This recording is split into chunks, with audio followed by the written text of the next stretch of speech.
Hello, divas, beautiful YouTube world. How are you doing? It's your girl, Aubrey, and welcome to Curve Logic. So today, we're in quarantine per usual. This is a daily thing now. I thought it would be a great idea to sit down and tell you all about my curly hair journey and how I was able to become natural in less than a year. So, if that interests you, stay tuned. So before knowing about natural hair or what my natural curl pattern was, I used to always get perms. It would be like once or twice a year. I'd be so excited because something about my logic, I just felt like every time I got a perm, my hair would grow. Like the roots being permed created my hair to become longer, but that was just a connection to me like, oh, I need to get perms in order for my hair to grow.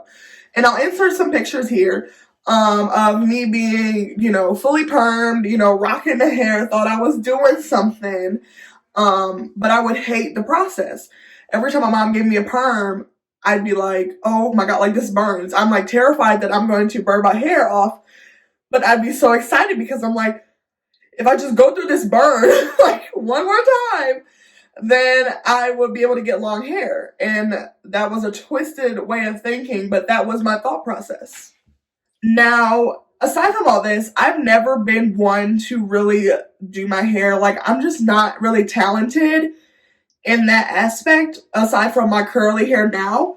But before, like, I don't know what it is, but like, I cannot straighten my hair to save my life. Like, I'll leave crimply pieces, like my naps. Like, we make a joke in my family, it's called a necro flat, because it's like, when I flat iron my hair, it's like natural on the root, and then it's like kind of curly in the middle, and then it's like flat on the ends, and that's what I call my flat, like, that's me flat ironing my hair. It's a hot mess. Straight mess. So, my mom usually would help me, and she was a gem, because she did my hair past the point of when it was acceptable. Like, I was in high school, and I was like, hey, can you do my hair? And she would still do it, so she was a gem, and I just, used to straighten my hair all the time. And then I thought it would be a great idea. Stupid. My senior year of high school, I thought it would be a great idea to not only dye my hair, but to also cut it in a bob. I was pulling off the rich auntie vibes before they were even a thing. Like, I'm confused. Why did I do that to myself? But I do have to say I was mighty cute. Did I look 20? Maybe, but I was hot. Okay? So when I went, luckily I went to get it professionally dyed.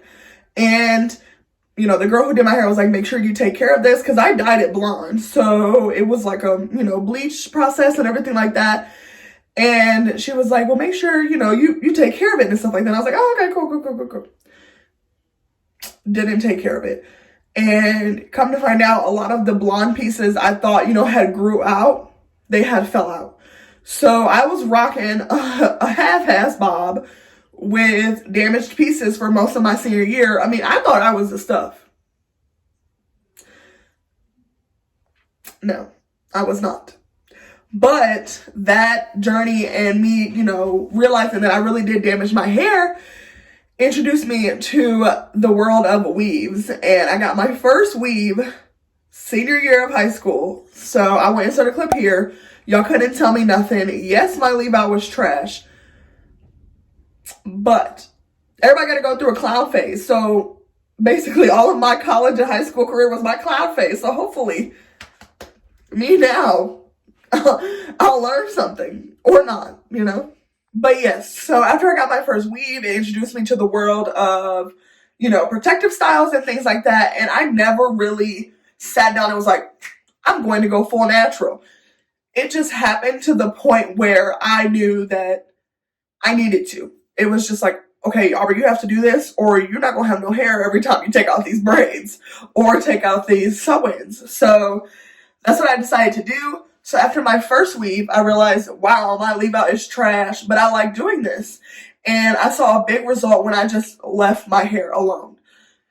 Mind you, I still had a lot of heat damage in the front because it was a leave out, but me leaving the rest of my hair alone allowed it to grow back, and my bob was now back to almost my regular length, which was a plus. And I was very excited, and it wasn't really intentional. It was just like, I want long hair because I was a dummy and I cut my hair off, so let's do it. And it ended up really benefiting me in the long run. So after weaves, I decided I wanted to dabble in braids. Now, I'm really like impatient and have a short attention span, so I was like, dang, I'm really not trying to sit here for like 6+ hours of my day. But then the lazy side of me was like, oh, but if you do, you won't have to do your hair for like 2 months. And I was like,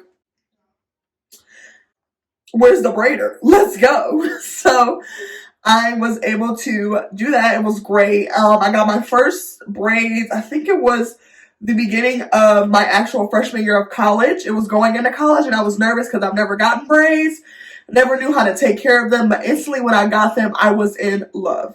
And from freshman year of college all the way to like sophomore, the end of sophomore year, I was in braids back to back to back.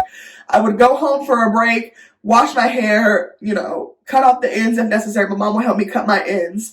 Make sure I, deep condition during every transition of braids. And then I would pop them back in and keep it going. Like, it was easy simply because I did not know how to do my natural hair. And, I told you how I flat iron my hair. So it was the best alternative and allowed me to feel good about myself, but also know that my hair was thriving underneath the braids. My braids. I went through a lot of different braids, singleys, box braids, short braids. I even tried to do little bob braids, the goddess twists, you name it, I've probably done it. And honey, I may be biased, but I looked good at every single one of them.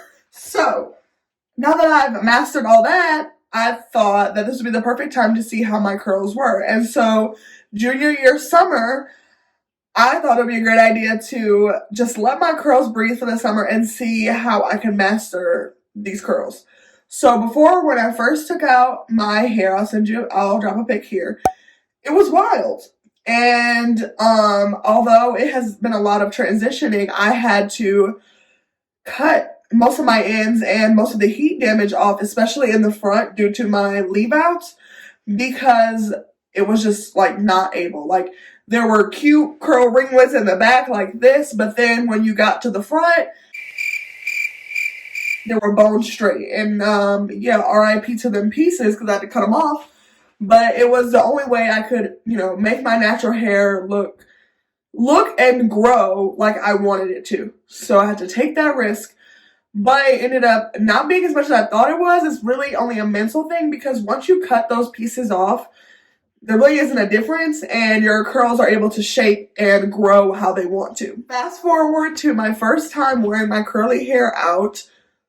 I was nervous. I'm going to wear my hair curly today. So I'll insert a picture here. And that is literally, I don't know why, but those curls are just really popping that day. And I'm trying to get it back to there because, where'd you go, sis? I felt great. And I was able to realize, like, hey, I can do this natural hair thing and I can, feel comfortable with who I am and feel cute. And that's honestly the main point of this. If you feel good in your curly hair and any type of hair, that's all that matters. As long as you feel good and you feel like you are poppin', the world is yours, honey.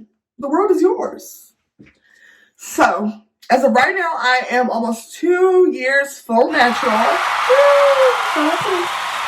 And I plan on keeping it like this for a while. But I do plan on, dabbling in wigs. That's my next thing. I have one wig. Her name is Misty. She's back at my other place because quarantine. But I want to dabble in that and to see how I could, create variations of me. I love who I am, but I love creating alter egos. Like, Misty is when I put the wig on. This Curly Sue. I don't know what I'm about to be next. I might pop out being a whole new woman. I'm busting. Period. So, after we have talked a lot about my hair journey and transitioning to full natural, I thought it would be great to show you all my current curly hair routine and how I get my curls shapoppin'. Now, disclaimer, everybody's curls are different and everybody uses different products. These are just some things that I do when I want the perfect wash and go, and I thought I would show you that today. So, stay tuned. So, the current products that I use to get my hair revitalized, nourished, and feeling very bouncy and fluffy are the trifecta of what I use. So I use the Cantu, let's see if we can see, the Cantu leave-in conditioner. I know there's been a lot of mess about Cantu, but I hate to say it, it still works for me, so I'm still going to use it.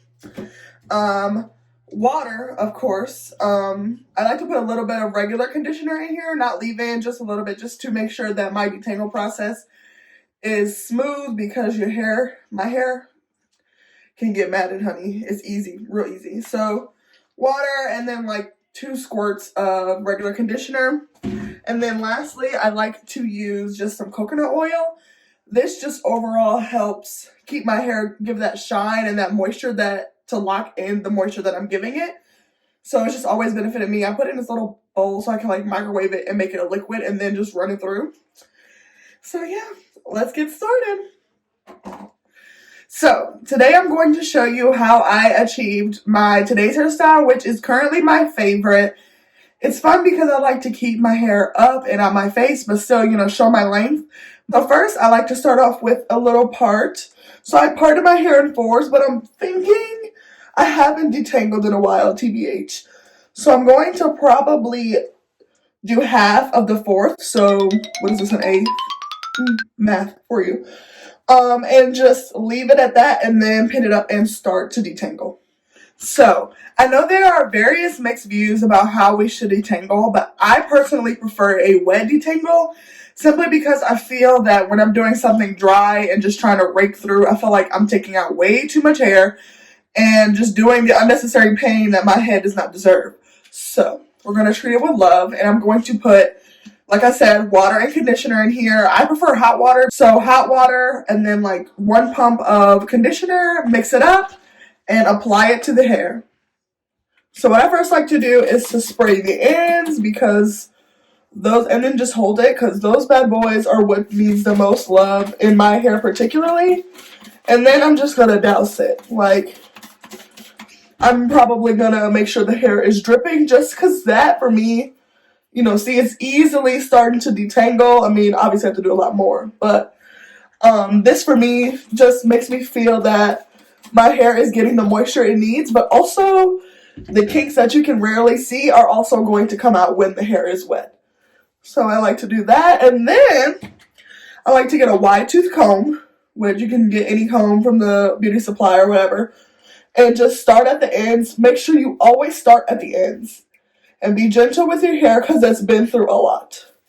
And as you could saw from the video with today, it's been through some shit. So start from the bottom and casually go up. And then before you know it, we raking through, honey. Good like butter. So after we do that, we just go all the way around, make sure that it's all detangled, nice and lovely.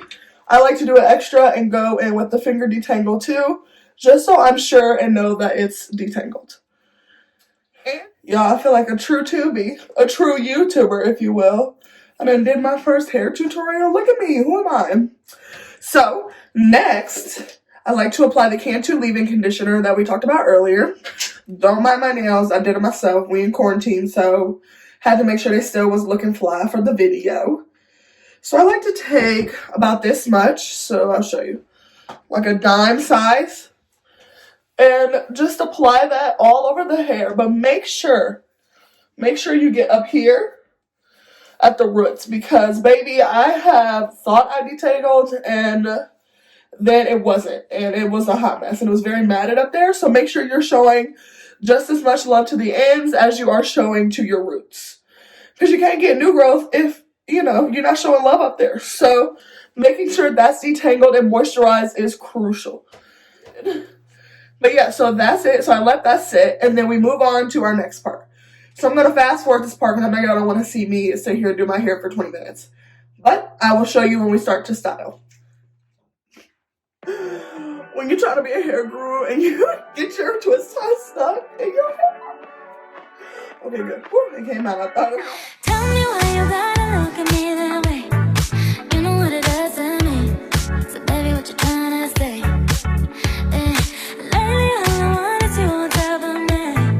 You know where your hands should be. So baby, won't you come show me?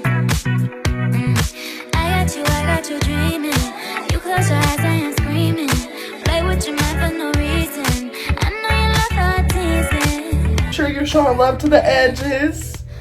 Making sure they're combed out nice, but also getting the water and moisture that they need. Trust me, I've lost the edge before. It's heartbreaking, honestly. And that's because I didn't take care of it. And I had a bald spot. I'm not ashamed to say it. Okay, no, I kind of am. But it's okay. Because it grew back and we're working better than ever. So just make sure you are taking care of your edges. If you want the baby hairs fleek, you have to make sure the baby hairs are, getting their sleep, their food, basic essentials, obviously. So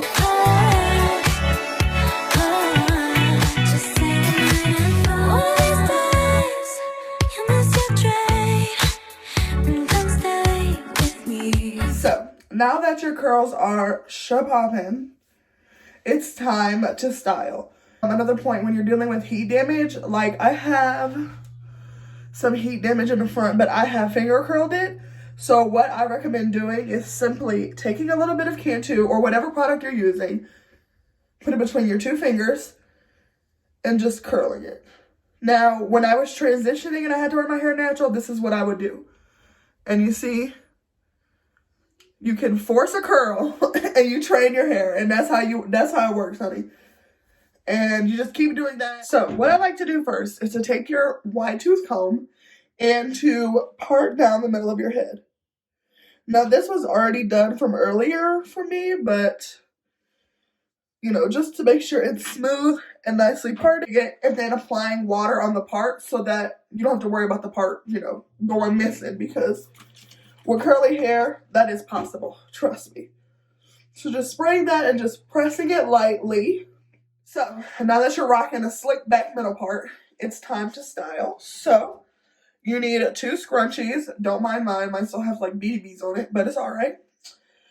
2 scrunchies, and if you want to lay the baby hairs, lay them. I'm probably not, because they tired. They some tired ass babies. So we're gonna leave it at that. So we're gonna do one side, and really I like to just eyeball it. Don't forget, if you're wanting to hit the little bang that we were obsessing about earlier, just part out 2 pieces. For me, I have various different length hair in the front because of my heat damage in the past. So just pin those up, and then we're gonna start the styling process. So I like to just, measure it off. And see, this is about half. I like to do like the quarters that we measured when we were sectioning off the hair. And that's how I'm sure I know which part should be up in the ponytail. So smooth it out so it looks like, oh, she got a long puff. No, just kidding. It's a ponytail and extra hair down. But they don't know. Tell them to get out their face. Get out your face. So then we do the other side. To ignore you, when must you make me laugh so much?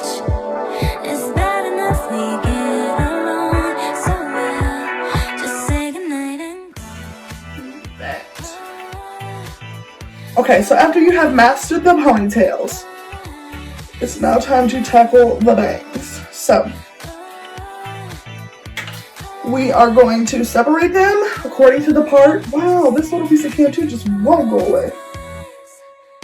Okay, I think it's okay. So now, we're going to make the curls one single curl instead of like 10 individual. So what I like to do is put a little water on them and wrap them around like this so that the water just falls naturally. Just a little bit, if you can see, just a little bit, and split them up into 2 fingers. And as they say, do the flick of the wrist, and just as you go down, curl it. That was probably a horrible explanation, but simply twist your fingers around while you're pulling on the curl, and it should make its own singular curl. Now sometimes my roots want to act up and not want to go in synchronization, and that's okay. I mean, you can keep going until it does it, but I really don't mind that because it gives me a volume when it does dry. So, and then you need to just let it dry for a while. So, yes, this is the final product. And that is it for today's hairstyle and hair journey. Hope you guys enjoyed this video. I am so glad to be sharing my curly journey with you. I'm still fairly new to the game, but I miss and rejuvenate them. So when you come out of quarantine, honey, you are a quarantine hottie. And we're in this curl journey together. Regardless of you have curly hair, straight hair, permed hair, knot hair. As long as you feel loved and a diva in yourself, that's all that matters. So don't forget to like, comment, and subscribe. It only takes a second. Do your girl a favor so we can keep these videos up. I love you more than you freaking know. I'm so grateful to have you all on my team. And let's stay fabulous together. Until next time.